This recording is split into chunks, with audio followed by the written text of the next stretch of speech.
ఇది రోజు ఇరుగోళ ఘర్షణ గడిగడిది.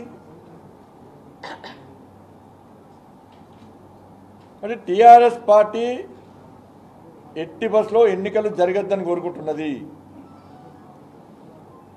వాళ్ళు కొనుగోలు చేసిన నాయకులందరూ కూడా తిరిగి ఎట్టి బస్సులో మేము అటు పోయినా ఓటు మాత్రం ఇటే ఇస్తాము.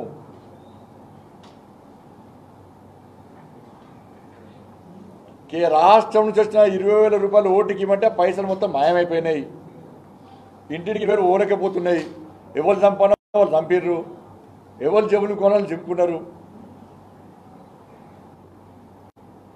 వాళ్ళ దాడులు చేయడమే మీ పద్ధతి అయితే కొట్లాడతావా చెప్పు రాష్ట్ర ముఖ్యమంత్రి? కొట్లాడే దమ్ముందా భారతీయ జనతా పార్టీతోని? ఈ హుజరాబాద్లో కొట్లాడతావా చెప్పును? కొట్లాడే దమ్ముని ఎక్కడ ఉందని క్యాడర్ లేదు హుజరాబాద్లో. అందుకే ఇతర పార్టీ నాయకులను కొనుగోలు చేస్తున్నావు. నీ పార్టీ నాయకులు నేను కొనుగోలు చేస్తున్నావు లక్షలు పెట్టి, వేలు పెట్టి. నేను జోకర్ చూస్తున్నాను రాష్ట్ర ముఖ్యమంత్రిని. ఒక నాయకుడు అటు పోయి 20 లక్షలు తీసుకుంటున్నాడు, ఇటు వచ్చి మాతో ఫోటో దిగుతున్నాడు, అటు ఫోటో అమ్ముతున్నాడు, డిమాండ్ పెంచుకుంటున్నాడు. పిచ్చోళ్ళకే 50 లక్షలు ఇస్తున్నాడు. మళ్ళీ వాళ్ళు మాకు ఫోన్ చేస్తున్నారు, అన్న ఇట్టే ఉంటాం కానీ ఓటు మాట అడిగేస్తామన్న అంటున్నారు. ఇన్ని వేల కోట్లు ఖర్చు పెట్టినా సర్వే రిపోర్ట్లు ఏమొస్తున్నాయి? టెలికాన్ఫరెన్స్ నిర్వహిస్తే కూడా అనుకున్న స్థాయిలో ఇంకా కష్టపడి పనిచేయాలంటారు రాష్ట్ర ముఖ్యమంత్రి. కానీ ఇవన్నీ భరించలేక ఇలా విధ్వంసం సృష్టించే ప్రయత్నం చేస్తున్నాడు. శాంతి భద్రత సమస్యలు సృష్టించే ప్రయత్నం చేస్తున్నాడు. రాష్ట్ర ముఖ్యమంత్రి డైరెక్షన్ జరుగుతున్నది. ఇది మంచి పద్ధతి కాదు. భారతీయ జనతా పార్టీ ప్రజాస్వామ్యబద్ధంగా ఎన్నికలు జరగాలని కోరుకుంటున్నది.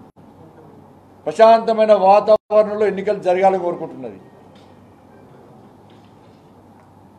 ఇక్కడ కొంతమంది పోలీసులు పెట్టుకొని అక్కడ పోలీస్ అధికారిని అడ్వకేట్ని కొట్టాడు. అడ్వకేట్ మీద కేసు పెడితే మళ్ళీ అడ్వకేట్ పట్టుకొని మళ్ళీ కేసు పెట్టిండు. వాళ్ళు అనుకోని కేసు పెట్టాడు అడ్వకేట్ మీద. అడ్వకేట్ ఏం చేసిండు? నిన్నటికి వాళ్ళకి ఏం తప్పు చేసిండు? నిన్న మాట్లాడితే మళ్ళీ 43 సెక్షన్ పెట్టిండు. వాళ్ళు దాడులు చేసి ఎదుటోళ్ళని బెదిరించాలని ప్రయత్నం చేస్తే నీ పార్టీ మొన్నొచ్చింది. మాది జాతీయ పార్టీ, అన్ని త్యాగాలు చేసిన పార్టీ మాది. ఎవరితో కొట్లాడనో వాళ్ళతో కొట్లాడుతున్న పార్టీ. ఎన్నిసార్లు జైలుకు పోను అన్నిసార్లు జైలుకు పోయిన కార్యకర్తలున్న పార్టీ భారతీయ జనతా పార్టీ. దాడులు చేసిన చరిత్ర ఉన్నది, దాడులు ఎదుర్కొన్న చరిత్ర ఉన్నది. పేద ప్రజల కోసం, మా కోసం కాదు, ప్రజలను కాపాడడానికి. కానీ ప్రజల దృష్టి మళ్లించడానికి ఇటువంటి దాడులు చేస్తే అది మంచి పద్ధతి కాదు. రాష్ట్ర ముఖ్యమంత్రి నీ కార్యకర్తలు చెప్పు, నువ్వు సపరేట్ బ్యాచ్లను తీసుకొచ్చి ఇట్లా చేసి పని చేస్తే ప్రజలు, హుజరాబాద్ ప్రజలు మామూలు ప్రజలు కాదు, ఇప్పుడు ఉద్యమం స్ఫూర్తున్నది అనుకుంటున్నారు. దుబ్బాకలో భారతీయ జనతా పార్టీ గెలిపించి దుమ్ము చేశారు.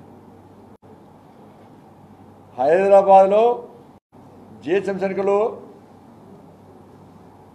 భారతీయ జనతా పార్టీ గెలిపించి నిన్ను హైరాణ పెట్టారు. హుజరాబాద్లో ప్రజలందరూ హుషారుగా ఉన్న రెట్టి పరిస్థితిలో భారతీయ జనతా పార్టీ గెలిపించాలని చెప్పి నీకు ఉన్నదానిక అధికార పార్టీకి అభ్యర్థి కనబడి నీకు ఇప్పుడు డిపాజిట్ చెప్పలేదు. నీకు ఆల్రెడీ కేంద్ర ఎన్నికల కమిషన్కు ఫిర్యాదు చేసినాం, అధికారులకు విజ్ఞప్తి చేస్తున్నాం. ఈ ప్రభుత్వం ఉండేది 2 సంవత్సరాలే, గుర్తుంచుకోండి. 2 సంవత్సరాలు మాత్రమే ప్రభుత్వం. ప్రభుత్వం శాశ్వతం కాదు, ఈ ముఖ్యమంత్రి శాశ్వతం కాదు. మీరు ఎన్నికలు అని చెప్పి అధికార పార్టీ కొమ్ము కాస్తే తర్వాత మీరే బాధపడాల్సి వస్తుంది. అధికారులు ప్రజాస్వామ్యంగా నిన్ననే పోలీస్ అమరుల సంస్మరణ దినోత్సవం జరుపుకోవడం. నిన్ననే త్యాగం చేసిన పోలీసులను గుర్తుంచుకోరు, ఒక్కసారి కళ్ళు మూసుకొని గుర్తుంచుకోరు. దేనికోసం త్యాగం చేశారు? సిగ్గుపడుతున్నారు వాళ్ళ త్యాగాలు, ఆత్మలను సిగ్గుపడుతున్నాయి మీ పోలీస్ కొంతమంది పోలీస్ అధికారులు చూసి. ఎవరి కోసం త్యాగం చేశారు పోలీసులు? వాళ్ళ కుటుంబాలు ఎలా అవమానం గురవుతున్నాయి. మా భర్తలు, మా కుటుంబ సభ్యులు తెగించి డ్యూటీలో ప్రాణత్యాగం చేస్తే ఇప్పుడున్న పోలీస్ అధికారులు కొమ్ము కాస్తున్నాయి. వాళ్ళ పోలీస్ వ్యవస్థను అవమానపరిచే విధంగా, పోలీస్ అంటే తలెత్తుకొని విధంగా పోలీస్ అధికారులు వ్యవస్థ చెప్పి వాళ్ళు ఆత్మలు ఘోషిస్తున్నాయి. వాళ్ళ అప్పుడున్న పోలీసుకు ఇప్పుడున్న పోలీసు తేడా చూసుకోండి ఒక్కసారి. కష్టపడి ఉద్యోగాలు చేస్తున్నారు, కష్టపడి పనిచేయండి. అలా దాడులు చేస్తే కనీసం అరెస్ట్ చేయరు. ఒక కేంద్ర కేబినెట్ మంత్రి మీద దాడి చేసే ప్రయత్నం చేస్తే ఎన్నికలు ఏ విధంగా ప్రశాంతంగా జరుగుతాయి ఇక్కడ? అందుకే ఎన్నికల కమిషన్ దీన్ని చాలా సీరియస్ తీసుకోవాలి. ఎట్టి పరిస్థితుల్లో ఈ దాడికి కారకులు ఎవరు, దాడి చేయించింది ఎవరు, ఎక్కడి నుంచి ఎవరు డైరెక్షన్లో దాడి జరిగింది, ఇక్కడికి వచ్చినటువంటి ఈ గ్యాంగులు ఎవరి, ఎన్నికలు వాయిదా వేయాలని ఎందుకు చూస్తున్నారు, ఇవన్నిటి మీద వెంటనే విచారణ జరపాలి. ఎన్నికల కమిషన్ డేగకంతం చూడాలి, కఠినంగా వివరించాల్సిందిగా భారతీయ జనతా పార్టీ డిమాండ్ చేస్తున్నది. వెంటనే పోలీస్ వ్యవస్థను ఇక్కడ ఎన్నికల సందర్భంగా ప్రక్షాళన చేయాల్సిన అవసరం ఉంది. ఒక భయానక వాతావరణం సృష్టిస్తున్నారు. రాష్ట్ర ముఖ్యమంత్రికి ఏ మాత్రం నియతున్నా, ఏ మాత్రం చిత్తశుద్ధి ఉన్నా, ఏ మాత్రం విజ్ఞత ఉన్నా వెంటనే క్షమాపణ చెప్పు. లేకుంటే హుజురాబాద్ ప్రజలందరూ కూడా ఎట్టి పతో నీకు గుండెపాఠం చెప్పడానికి సిద్ధంగా ఉన్న విషయాన్ని గుర్తుంచుకోండి. కనీసం భద్రత లేదు సెంట్రల్ మినిస్టర్ వస్తే, సెంట్రల్ మినిస్టర్ వస్తే భద్రత లేదు. మాకు భద్రత ఇస్తారు, వాళ్ళు ఎక్కడ నిలబడతారు, వాళ్ళు పెట్టాలన్నా పెట్టాం, అంటే ఫోటోల కోసం రాష్ట్ర ఇంత భద్రత, కేంద్ర మంత్రి వస్తే ఇంత భద్రత పెట్టడం చూపట్టుకోవడం మాత్రమే ఈ పద్ధతి మంచి కాదు. ఎన్నికలు వస్తే పోతాయి, ప్రజాసంబంధంగా కొట్టాలని మీరు ఏం చేసారో చెప్పుర్రి, మీరు ఏం బీకోరో చెప్పుర్రి, ఏం పోస్తారో చెప్పుర్రి. చేస్తున్నారు అబద్ధాల ప్రచారం చేస్తున్నట్లు దాన్ని ఎవరు నమ్మతలేరు. కానీ ఇప్పటికైనా మార్చుకోవాల్సిందిగా హెచ్చరిస్తాను.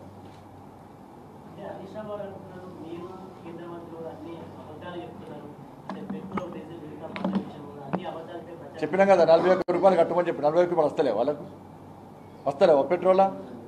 ఈమని చెప్పుర్రి 41 రూపాయలు తగ్గిమని చెప్పుర్రి, 34 రూపాయలు తగ్గిమని చెప్పుర్రి. తెలంగాణ రాష్ట్రంలో 60 రూపాయలకే పెట్రోల్ దొరుకుతుంది.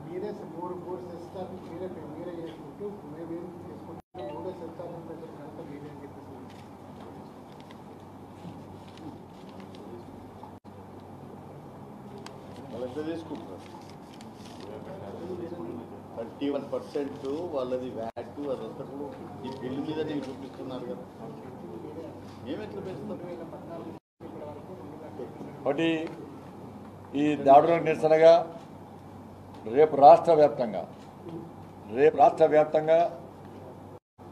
భారతీయ జనతా పార్టీ నిరసన కార్యక్రమాలు పిలుపునిచ్చింది. ఎట్టి పరిస్థితుల్లో దీని మీద సీరియస్ విచారణ జరగాలి.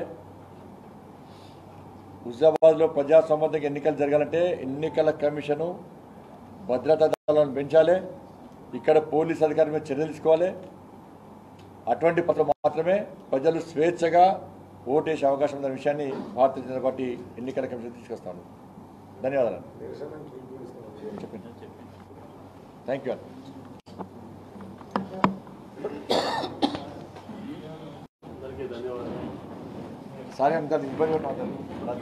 హాయ్ ఫ్రెండ్స్, మా టుడే టుమారో యూట్యూబ్ ఛానల్ చూస్తున్నందుకు చాలా థ్యాంక్స్. మరిన్ని లేటెస్ట్ వీడియోస్ కోసం వెంటనే సబ్స్క్రైబ్ చేయండి. అలాగే ఈ బెల్ ని కూడా రింగ్ చేసేయండి. మా నోటిఫికేషన్స్ అన్ని మీ మొబైల్లో వస్తాయి. అలాగే మా వీడియోస్ మీకు నచ్చితే లైక్ చేయండి, షేర్ చేయండి, నచ్చకపోతే కామెంట్ చేయండి.